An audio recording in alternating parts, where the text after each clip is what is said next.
So what I would like to do is to just go through with you for practice, because this is kind of out of town and it doesn't matter if this presentation works well or not. We were put through this kind of process where presentation has to have a clear beginning, a clear middle, and a clear end. You have to, like a journalist, say what you're going to say it, and then say what you say, the kind of exposition, complication, resolution. Of course, being a vascular surgeon, I don't like to accept anything that I'm given without making it refined in some way, so I demystify the model, which is what I've just done, and add on something interactive and participative, like questions. Now, I'm aware that in Australia, medical training is mostly by rote learning, because you don't have the Italian or the Latin or the Greek to really understand the true meaning of medical terms. So you may not know what a question is.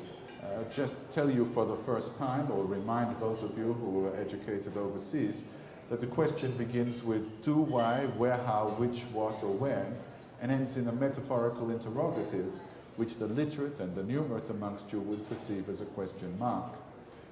Now, semiotics, which some of you are familiar with, the postmodern deconstructive philosophy of the modern French, suggests that one cannot fully understand the question until we know a little bit about the questioner. So I wonder if you could stand up, speak loudly, tell me your name, what you do, where you do it, how long you've done it there, and then proceed with the text of the intent of the import of the question so that I can repeat it for everyone else and then attempt to answer it. Yes, sir. My name's Bill Clark. My father was a famous French ballet dancer with very long feet. He was also a bullfighter and a wonderful singer. That is where I come from. I, on the other hand, am a joker, and I heard you talking about rotating jokes. I've never been able to get my jokes to rotate. Is it better to rotate them clockwise or anti-clockwise? This was the question I had for you. So it's a question from Dr. Bill Clark. Thank you, Dr. Bill Clark. He is telling us about his genetic makeup and his family tree. And he said to us that his family tree has more roots than branches.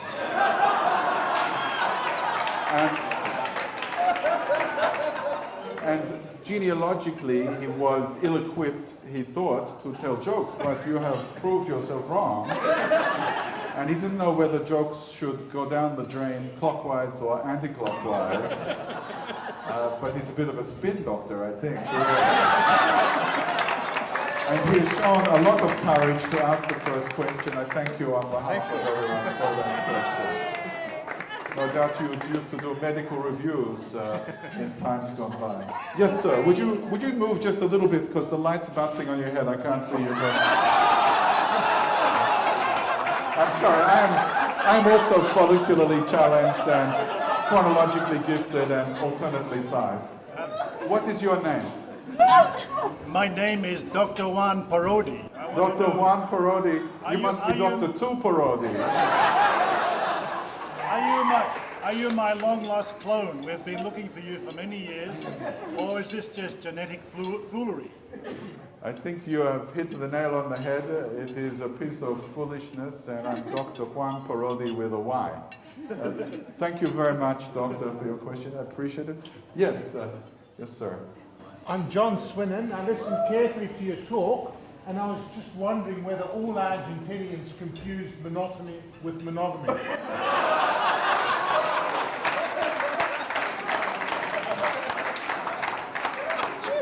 Not only Argentinians, but Brazilians as well. So it was, of course, a Freudian slip of yours. I don't want to abuse or harass people down below. In fact, for me, in Argentina, harass is 2 words. But I was wondering if there was a question from below. Perhaps someone is putting their hand up and I just cannot see them because there's a reflective glass. Okay, they'll come back to you later. Is there a final question? Oh, yes. We have, good. A final question, because I have a final answer. I'd like to use it. What is your name? My name is Fabian Tanya. That is correct. Dr. Parati is Argentinian, but actually he's an Italian guy. So I want to ask you something in my language. Dottore Parati, è un onore incontrarla questa sera. Mi dica di preciso la sua data di nascita.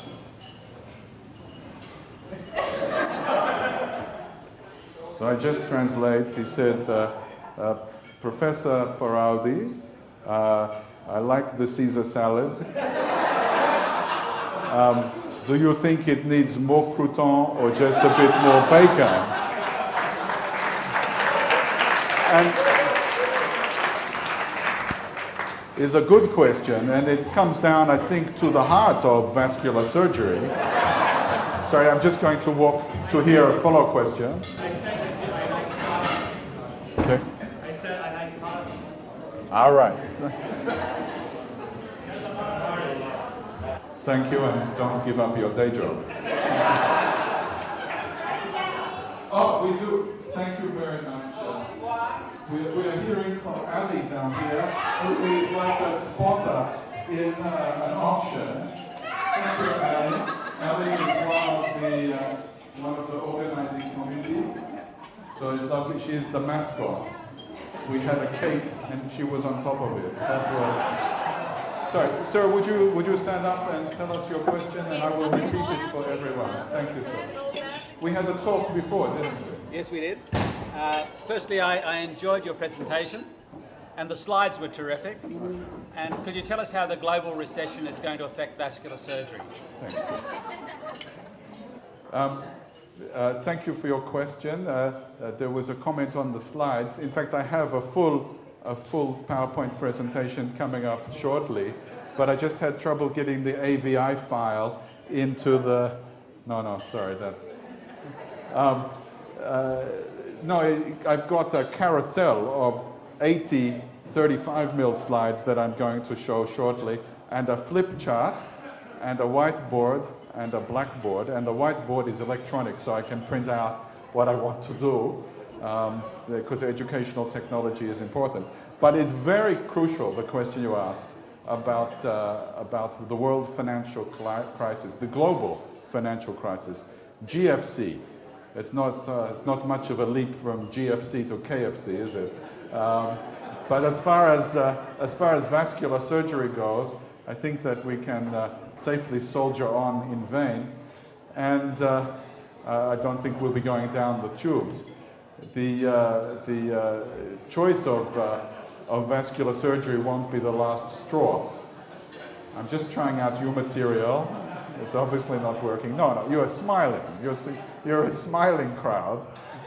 I'm going to go next door. They're the laughing crowd.